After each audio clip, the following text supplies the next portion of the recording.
Every project teaches lessons, but some lessons only appear when conditions are far from ideal.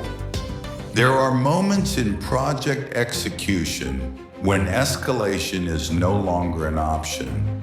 The site is active. The workforce is present. Materials are already committed.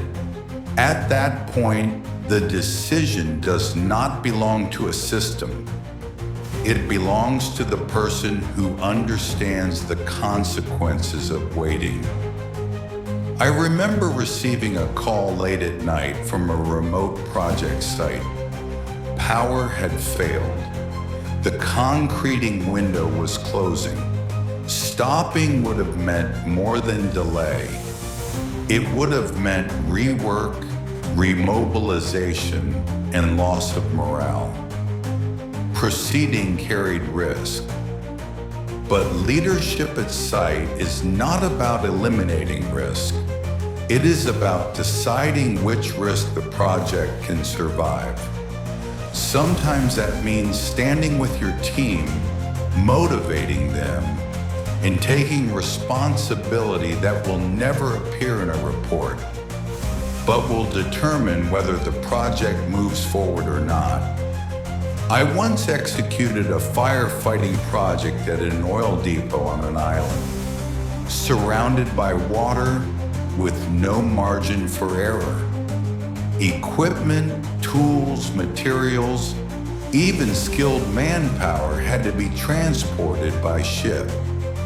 Construction progressed under uncertain weather, delayed supplies, and conditions no schedule could fully predict. Planning didn't end at design. It had to continue every single day on site. In another project, a shrimp culture facility located at the confluence of river and sea had no access to grid power. We operated with captive generation, balancing fuel logistics, reliability, and cost just to keep construction moving.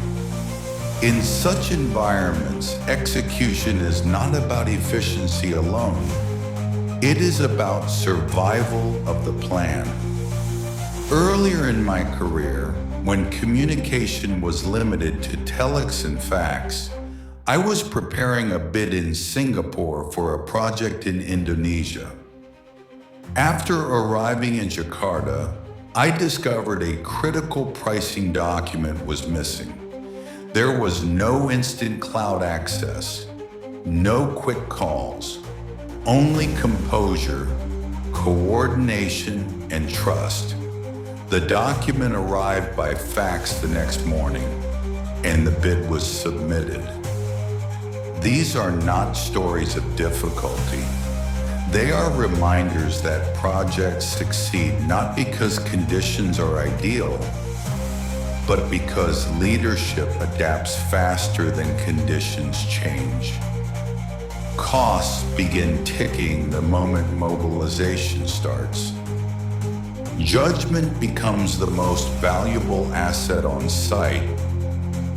Models matter, processes matter, but projects are ultimately carried by people making decisions when guidance is incomplete and consequences are real. In the next episode, we'll examine how these realities should reshape how we think about planning, risk, and accountability. This is Flowline Chronicles, where every story reminds us of the delicate balance that keeps us alive.